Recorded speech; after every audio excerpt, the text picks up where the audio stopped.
இயக்குனரான அட்லியோட அடுத்து இயக்கக்கூடிய AA22 அப்படிங்கிற பெயரிடப்படாத ஒரு படத்துக்கு ஹாலிவுட்டை சார்ந்த உலக அளவுல ரொம்ப ரொம்ப பிரபலமான ஒரு ஹீரோ இந்த படத்துல வில்லனா, அதை பற்றிய ஒரு காணொளி தான் இந்த காணொளி. நம்மளுடைய அட்லி எல்லாத்துக்குமே தெரியும். இயக்குனர், அதாவது பிரம்மாண்ட இயக்குனர் சங்கர்ட்ட அசிஸ்டண்டா வேலை செஞ்சு முத ராஜா ராணி அப்படின்னு ஒரு படத்தை எடுத்து அந்த படம் ஒரு மிகப்பெரிய வெற்றி அடைஞ்சு அதற்கு அப்புறம் விஜயை வச்சு நண்பன், தெரி, மெர்சல் அப்படின்னு சொல்லி பெரிய பெரிய பிளாக் பஸ்டர் படம் கொடுத்தவர் தான் அட்லி. அதுக்கப்புறம் ஒரே ஜம்பா பாலிவுட்ல போனாரு. பாலிவுட்ல ஷாருக் கானை வச்சு ஜவான் அப்படின்னு படத்தை எடுத்து 1000 கோடிக்கு மேல அசால்ட்டா ஒரு வசூலை அள்ளி கொடுத்து அதுக்கப்புறம் இப்படிப்பட்ட ஒரு டைரக்டர் அடுத்து என்ன படம் பண்ண போறாருன்னு யோசிக்கிறப்பதான் இவருடைய தயாரிப்புல இப்ப ரீசெண்டா வருண் தவான் நடிச்ச ஒரு படம் ரிலீஸ் ஆச்சு, ஜான் பேபி ஜான்.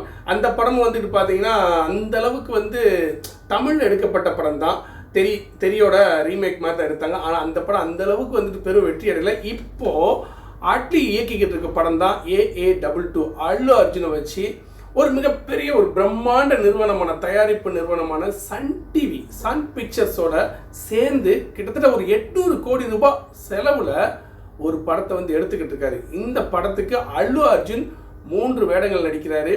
ஜோடியா பார்த்தீங்கன்னா தீபிகா படுகோன், மிர்னால் தாக்கூர் மற்றும் ஸ்ரீதேவி பொண்ணான ஜான்வி கபூரும் நடிக்கிறதா கிட்டத்தட்ட தகவல் உறுதியாயிருச்சு.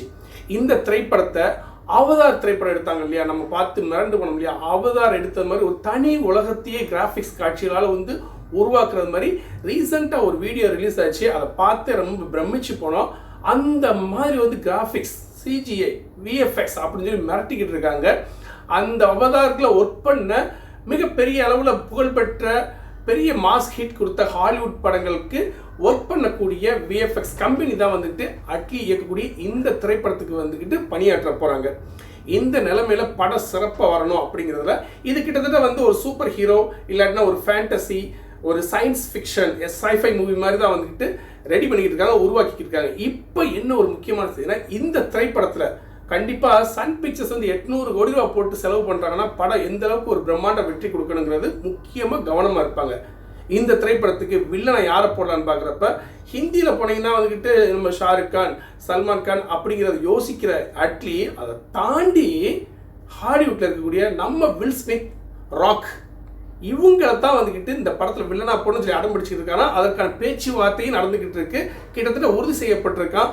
இந்த திரைப்படத்தில் AA22 அதாவது 22 அப்படிங்கிற பெயரிடப்படாத அல்லு அர்ஜுன் நடிக்கக்கூடிய இந்த திரைப்படத்துக்கு வில்லனா ராக் இல்லாட்டினா வில் ஸ்மித் கண்டிப்பாக நடிப்பாரு அப்படிங்கிற விஷயத்த இந்த படக்குழு கிட்டத்தட்ட மறைமுகமாக தெரிவிச்சுட்டு இருக்காங்க.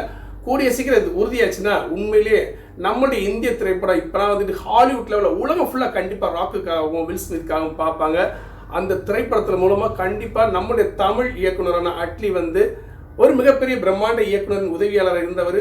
அவரும் ஒரு மிகப்பெரிய பிரம்மாண்டமான இயக்குனராக உருவெடுப்பாருங்கிறதுல எந்தவித மாற்று கருத்தும் இல்லை. இது எல்லாம் நடக்கணும், கண்டிப்பாக நடந்துச்சுன்னா நம்மளுடைய தமிழ் சினிமா, தமிழ் இயக்குனர்களுக்கு மிகப்பெரிய கௌரவமாகவும் பெருமையாக இருக்கும். மீண்டும் ஒரு தகவலுடன் மறக்காம நம்மளுடைய யூடியூப் சேனல் லைக் பண்ணுங்க, சப்ஸ்கிரைப் பண்ணுங்க, உங்களுடைய நண்பர்களுக்கு ஷேர் பண்ணுங்க.